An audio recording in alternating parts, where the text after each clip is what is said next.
What happens when you take the Marvel most overwhelming cosmic nightmare and throw it directly at DC Trinity? That was literally built to survive the apocalypse. Right now, Marvel is unleashing Queen in Black. Hela, the Asgardian goddess of death, has overthrown and enslaved Knull, seizing the symbiote Hive-Mind to choke out the universe. But Knull isn't down out. He has adapted, conquering the light force dimension to strike back as blinding god of light. If this cosmic civil war spilled over into DC, the regular Justice League would have a plan, but we aren't using the regular Justice League. We are using the Absolute Universe Trinity, a version of Batman, Superman, and Wonder Woman forged in Darkseid's cruel essence. They are broke, they are isolated, and they have zero backup. But they also possess some of the most brutal and hinged power sits in comic book history. Today, we are breaking down every single power this Absolute Trinity has, testing them against the living abyss, and giving you a definitive verdict on who walks away alive. Let's dive in. First, Absolute Batman. Forget the billions. This Bruce Wayne is 6'6", 250-pound municipal city engineer. His powers come from raw mass and physics. He possesses peak human physical tank strength, capable of easily breaking bones and utilizing a brutal, heavy metal brawling style. Instead of sleek utility belt, his entire suit is a weapon. His bat symbol is a detachable reinforced diamond steel broadaxe. His cape is embedded with heavy kinetic weights, meaning he can swing it like a wrecking ball or harden it into a ballistic shield. Because he is a city planner, his greatest power is environmental engineering. He treats the entire city grid as his personal weapon. Next, Absolute Superman. This Kal-El was raised in Krypton's lowest labor guild, the People of Steel. He doesn't just soak up sunbeams. His DNA is infused with volatile raw energy. His heat vision is erratic and explosive, operating like a high-output plasma torch. His flight leaves a localized wake of Kryptonian stardust that disrupts technology and tears through materials. His vulnerability is rougher. He can be bruised and exhausted, but his cellular density allows him to absorb massive kinetic impacts and keep moving. He is a brawler who uses his raw strength like a human meteor.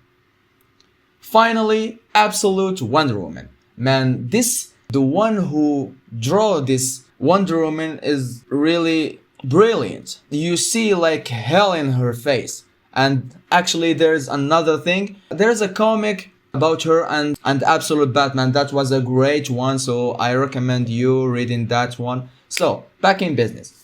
Absolute Wonder Woman raised in the dark, harsh depth of hell rather than a paradise island. This Diana is tactical warlord. She wields a massive giant slaying buster sword forged from underworld iron that can cleave through mystical armor. She doesn't have a standard lasso. She uses a blazing lasso of underworld fire that scorches the soul. Her primary power is her deep, instinctual connection to magic, death, and chthonic entities. She can summon skeletal war mounts and commands an aura of pure, unadulterated Amazonian rage that makes her completely immune to psychological warfare or mind control. So what are they up against? They aren't just fighting regular street thugs or a single alien. They are stepping into a cosmic meat grinder. Hela, the Queen in Black, has merged her native Asgardian death magic with the infinite void of the All Black. She controls the symbiote Hive-Mind, meaning she has a telepathic command over billions of symbiote dragons, corrupted heroes, and living alien sludge.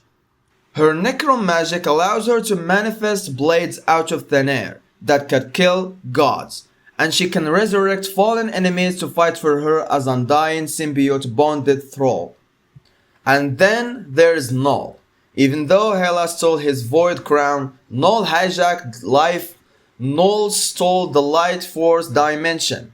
He's now wielding the absolute entities of darkness, blind and weaponized light that melts matter, and creates angelic, hyper-aggressive seraphim entities.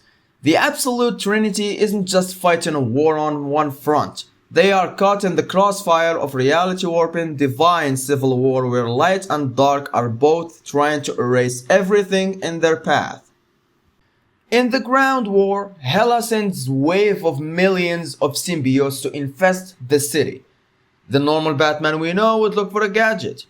The Absolute Batman goes to work on the structure, using his engineering knowledge. This is where the fight gets dangerous. Knull's light force radiation burns Superman's unpolished cells, draining his power. Hela's necro sword pierces his skin. The boys are failing. That is when Absolute Wonder Woman drops in from the underworld. I was going to say from the sky. No, because she came from hell. Because she was raised in the dark magic of hell. Hela's death magic doesn't scare her. Diana understands it. Her underworld buster sword can cut through the magical tether binding Hela's symbiotes to the Hive-Mind. Her lasso of underworld fire doesn't just burn the physical symbiote, it burns the metaphysical connection to the void.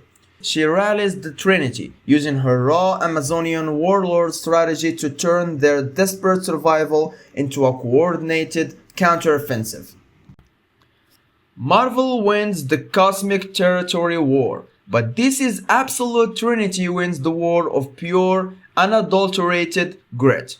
What do you think? Did I track these powers perfectly, or does Absolute Batman find a piece of technology that can shut down the void itself? Let me know in the comments below, hit that subscribe button for more ultimate comic face-off, and I'll see you in the next time. See you soon!